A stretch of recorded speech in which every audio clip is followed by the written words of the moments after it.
Every summer, one plant returns to our garden like an old friend. Zucchini, we call it summer squash, reliable, productive, and full of surprises. It's the charismatic protagonist of this video portrait, an annual vegetable that feels almost like a perennial presence in our lives, always interesting to have around, always ready to surprise us. No two fruits ever look the same, in shape or in colour. Some come out round like a ball, while others take on oval, teardrop, straight, or crookneck shapes. As for colour, we've seen pale green, deep green, bright yellow, and every shade in between. It's as if each plant is inventing its own version of what a squash should be. Our journey with summer squash began in 2017. I bought a packet of organic Heirloom Black Beauty zucchini seeds from Amazon. The package promised glossy, dark green, oblong fruits. What we harvested instead? Pale green, large, round squashes. None matched the picture, but they were delicious. That first year we kept it simple: peel, slice, and sauté. When cooked this way, our organically grown round squash turned tender and juicy, delicate, buttery sweet, with just a hint of nuttiness. There's something about the freshness of homegrown squash that makes its mild flavour feel deeply satisfying. It was a dish that delighted everyone. We had never been particularly fond of zucchini before, until we tasted our own.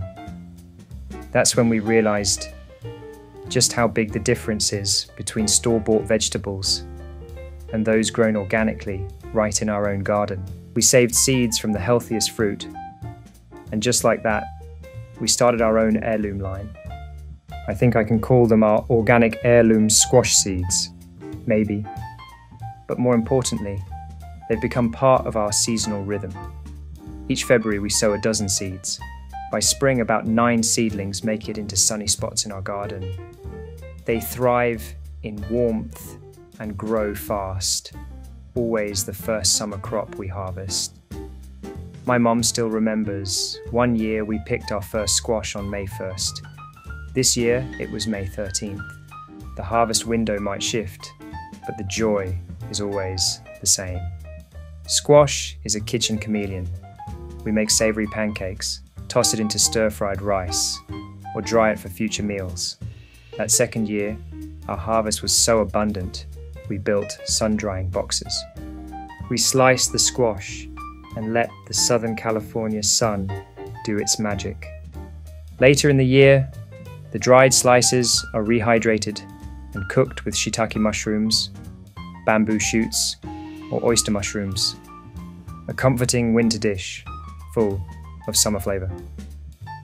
Even the peels, when sautéed, turn into a surprisingly tasty dish. Nothing goes to waste. By late July, the plants begin to tire. Powdery mildew and fungal diseases take hold, and production declines. That's when we turn to the next generation. This year, we sowed a second round in late March and a third in late April.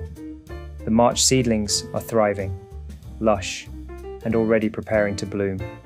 And the April ones, just beginning to unfurl their third leaves, full of promise. With staggered plantings, we're hoping to extend the harvest well into the heat of summer. Summer squash is more than just a crop.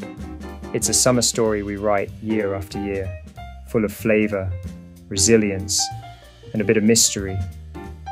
And we can't wait to see what shape it takes next.